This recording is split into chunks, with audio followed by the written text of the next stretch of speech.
दोस्तों तो इस वीडियो में बात करेंगे सैन स्टार आईपीओ के बारे में। तो आईपीओ कल से ही ओपन होने वाला है और इसकी एंकर लिस्ट भी आ चुकी है। तो चलिए जानते हैं कि एंकर लिस्ट कैसा आया है और कल इस आईपीओ में अप्लाई करना है या फिर नहीं करना है। तो इससे पहले कि मैं वीडियो को शुरू करूँ, अगर आप इस चैनल पर पहली बार विजिट कर रहे हैं या फिर आपने चैनल अब तक सब्सक्राइब नहीं किया है तो चैनल को सब्सक्राइब कर लें और वीडियो को भी लाइक कर दें।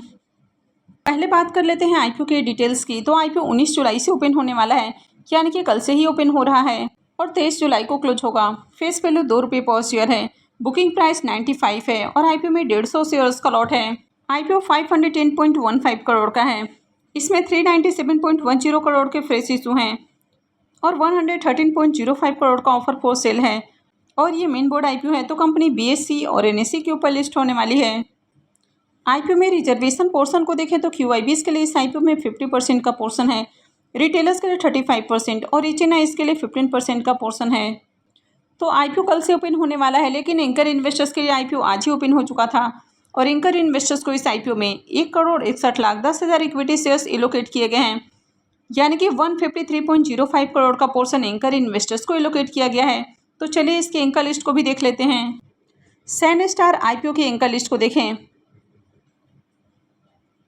तो आईपीओ के एंकर लिस्ट में टोटल आपको 12 नाम देखने को मिले हैं, यानी कि 12 एंकर इन्वेस्टर्स आए हैं। तो 510 करोड़ का आईपीओ है और मात्र 12 एंकर इन्वेस्टर्स आए हैं। तो आईपीओ का एंकर लिस्ट बहुत अट्रैक्टिव देखने को नहीं मिल रहा है। अगर इसमें म्यूचुअल फंड्स कंपनियों के बारे में बात की जाए तो इसमें 2 डोमेस्टिक म्यूचुअल फंड्स कंपनियों ने 3 स्कीम्स के जरिए आईपीओ में पैसे लगाए हैं। तो ज़्यादा म्यूचुअल फंड्स कंपनियाँ भी इसमें नहीं आई हैं। कंपनी के बिजनेस की बात करें तो कंपनी प्लांट बेस्ड प्रोडक्ट और इंग्रेडिएंट्स बनाती है, तो इनका यूज़ फूड में किया जाता है। इसके अलावा पेट फूड और भी दूसरे इंडस्ट्रियल एप्लीकेशंस में भी इनका यूज़ किया जाता है। तो कंपनी के प्रोडक्ट पोर्टफोलियो में कई तरह के प्रोडक्ट आपको देखने को मिल जाते हैं, जैसे कि लिक्विड ग्लूकोज, ड्राइड ग्लूकोज। इसके अलावा और भी कई तरह के प्रोडक्ट यहाँ पर आपको देखने को मिल जाते हैं। तो कंपनी जो प्रोडक्ट बनाती है तो उनका यूज़ फूड प्रोडक्ट के अंदर अलग अलग तरह के इंग्रेडिएंट्स के रूप में किया जाता है, यानी कि बहुत तरह के यूज, जैसे कि अगर किसी प्रोडक्ट के थिकनेस को बढ़ाना है, किसी प्रोडक्ट को लॉन्ग टर्म के लिए स्टोर करके रखना है या फिर उसमें स्वीटनेस को बढ़ाना है, तो इस तरह के कंपनी इंग्रेडिएंट्स बनाती है जिनका यूज़ फूड प्रोडक्ट के अंदर किया जाता है। इसके अलावा पेट फूड में भी इनका यूज़ किया जाता है और भी कई तरह के जो इंडस्ट्रियल प्रोडक्ट हैं तो उनमें भी इनका यूज़ किया जाता है। इस कंपनी के भी 2 मैन्युफैक्चरिंग फैसिलिटीज़ हैं, एक ढूले महाराष्ट्र के अंदर है और दूसरा कच्छ गुजरात के अंदर देखने को मिलता है। कंपनी इंडिया के बाहर भी 49 कंट्रीज़ में अपने प्रोडक्ट एक्सपोर्ट करती है। तो इसमें Asia, Africa, middle east, America, Europe और ओशिनिया आपको देखने को मिल जाता है। तो कंपनी की प्रेजेंस पैन इंडिया के अंदर देखने को मिलती है, यानी कि इंडिया के 22 स्टेट के अंदर कंपनी अपना बिजनेस कर रही है। तो ओवरऑल देखा जाए तो कंपनी का बिजनेस अच्छा है। कंपनी के फाइनेंशियल को देखें तो यहाँ पर 3 सालों के कंप्लीट फाइनेंशियल देखने को मिलते हैं। तो कंपनी के एसेट को देखें तो ईयर ऑन ईयर कंपनी के एसेट में जंप देखने को मिली है। कंपनी के अगर रेवेन्यू को देखें तो फाइनेंशियल 24 के अंदर कंपनी के रेवेन्यू पिछले साल के मुकाबले डाउन देखने को मिला है।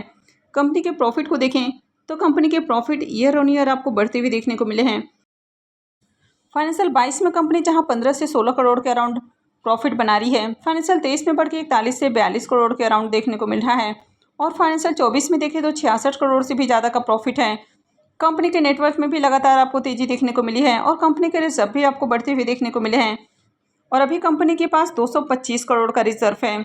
वहीं अगर कंपनी के बोरोइंग्स की भी बात करें तो कंपनी के बोरोइंग्स भी पहले के मुकाबले इंक्रीज हुए हैं, लेकिन कंपनी के ऊपर ज़्यादा डेट नहीं है और कंपनी आईपीओ से जो फंड रेज करने वाली है तो उसमें से भी 100 करोड़ रुपये कर्ज के भुगतान के ऊपर खर्च करने वाली है। तो आगे कंपनी का डेट आपको बहुत कम होते हुए देखने को मिलेगा। ऑलमोस्ट इस तरह की कंपनियों को डेट फ्री कंसीडर किया जा सकता है। तो ओवरऑल फाइनेंशियल को भी देखें तो फाइनेंशियल काफ़ी बढ़िया है। कंपनी के मार्केट कैप को देखें तो 1700 करोड़ का मार्केट कैप है, यानी कि स्मॉल कैप साइज़ की कंपनी है और यही रीज़न है कि इसमें बहुत ज़्यादा एंकर इन्वेस्टर्स नहीं आए हैं और म्यूचुअल फंड्स कंपनियां भी कम देखने को मिली हैं। वैसे ROE 30.92 का है तो ROE काफ़ी अच्छा है। ROC भी 24.43 का है तो ये भी अच्छा है। डेट टू इक्विटी रेशियो 0.5 का है तो कंपनी के ऊपर डेट कम है और आगे ये और कम होने वाला है। रिटर्न ऑन नेटवर्थ 30.92 का है तो ये भी काफ़ी अट्रैक्टिव है। पैट मार्जिन को देखें तो पैट मार्जिन बहुत ज़्यादा देखने को नहीं मिल रहा है, तो ओके पैट मार्जिन है तो ओवरऑल फाइनेंशियल बढ़िया है। इसके पी मल्टीपल को देखें तो पी मल्टीपल 19.98 का है तो कंपनी ज़्यादा सस्ते प्राइस के ऊपर आईपीओ लेकर नहीं आई है, क्योंकि मार्केट में इसकी जो लिस्टेड पेयर्स आपको देखने को मिलते हैं तो उनका पी मल्टीपल इससे भी कम देखने को मिल रहा है। आईपीओ के ऑब्जेक्टिव की बात करें तो सबसे पहला ऑब्जेक्टिव हो जाता है कैपिटल एक्सपेंडिचर। तो कंपनी अपने मैन्युफैक्चरिंग फैसिलिटीज़ के एक्सपेंशन के ऊपर खर्च करने वाली है। तो कैपेक्स के ऊपर कंपनी 181.56 करोड़ रुपए खर्च करने वाली है। वहीं कंपनी रीपेमेंट और प्रीपेमेंट के ऊपर 100 करोड़ रुपए खर्च करने वाली है और rest portion general corporate purpose के ऊपर खर्च किया जाएगा। आईपीओ में लॉट साइज को देखें तो आईपीओ में 150 शेयर्स का एक लॉट होने वाला है और एक लॉट के ऊपर इन्वेस्टमेंट अमाउंट 14,250 रुपये रहेगा। तो अगर आप रिटेल पोर्शन से अप्लाई करते हैं तो एक लॉट से लेके 14 लॉट तक अप्लाई कर सकते हैं। वहीं पर अगर आप 14 लॉट से ऊपर यानी कि 2 लाख से ज़्यादा का इन्वेस्टमेंट करते हैं तो फिर आप स्मॉल HNI पोर्शन में आते हैं। तो इसमें आप 15 लॉट से लेके 70 लॉट तक अप्लाई कर सकते हैं। वहीं पर अगर आप आईपीओ में 10 लाख से ज़्यादा का इन्वेस्टमेंट करते हैं यानी कि 71 लॉट या इससे ज़्यादा का इन्वेस्टमेंट करते हैं तो फिर आप बिग HNI पोर्शन में आते हैं। इस कंपनी में प्रमोटर्स की होल्डिंग अभी 99.77% है और आईपीओ आने के बाद प्रमोटर्स की होल्डिंग 70.37% रहने वाली है। आईपीओ के शेड्यूल को देखें तो आईपीओ 19 जुलाई यानी कि कल से ही ओपन हो रहा है और 23 जुलाई को क्लोज होगा। आईपीओ का अलॉटमेंट डेट 24 जुलाई रहने वाला है। रिफंड डेट 25 जुलाई है। क्रेडिट डेट भी 25 जुलाई है और आईपीओ की लिस्टिंग 26 जुलाई को होगी। तो चलिए अब इसके प्रीमियम को देख लेते हैं कि प्रीमियम किस प्राइस के ऊपर ट्रेड कर रहा है और इस आईपीओ में अप्लाई करना है या फिर नहीं करना है। सैन स्टार आईपीओ के प्रीमियम को देखें तो मॉर्निंग में इसका प्रीमियम जहां 41 रुपये 50 पैसे के ऊपर ट्रेड कर रहा था, थोड़ी देर पहले गिरकर 38 रुपये के ऊपर देखने को मिला और अभी ये 37 रुपये के ऊपर देखने को मिल रहा है। आईपीओ में 150 शेयर्स का लॉट है तो आईपीओ से 5,550 रुपये एक लॉट से प्रॉफिट हो सकता है। इसके प्रीमियम को देखें तो इसका प्रीमियम अभी भी 39% के अराउंड ट्रेड कर रहा है। तो प्रीमियम को देखें तो प्रीमियम अभी भी आपको काफ़ी अच्छे प्राइस के ऊपर देखने को मिल रहा है। कंपनी के बिजनेस को देखें तो बिजनेस अच्छा है, फाइनेंशियल भी अट्रैक्टिव है और कंपनी मार्केट में लिस्ट होने के बाद पूरी तरह से डेट फ्री भी होते हुए देखने को मिलेगी। वैसे आईपीओ के एंकर लिस्ट को भी देखें तो एंकर लिस्ट भी ठीक ठाक देखने को मिला है। 510 करोड़ का आईपीओ है और 12 एंकर इन्वेस्टर्स आए हैं। अब ये स्मॉल कैप कंपनी है तो इस कारण इसमें आपको कम एंकर इन्वेस्टर्स आते हुए देखने को मिले हैं।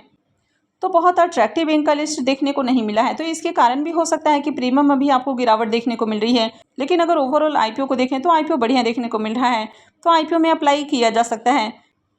लेकिन इस आईपीओ में भी आप चाहें तो बाद में अप्लाई कर सकते हैं, यानी कि पहले आप देख लें कि मार्केट में ओवरऑल कैसी डिमांड है और उसके बाद अप्लाई किया जा सकता है। तो आई होप कि आपको वीडियो अच्छी लगी होगी। तो अगर आपने इस वीडियो को अब तक लाइक नहीं किया है तो वीडियो को लाइक कर दें और चैनल को भी सब्सक्राइब करके रखें। और वीडियो को अंत तक देखने के लिए आप सबको बहुत बहुत धन्यवाद।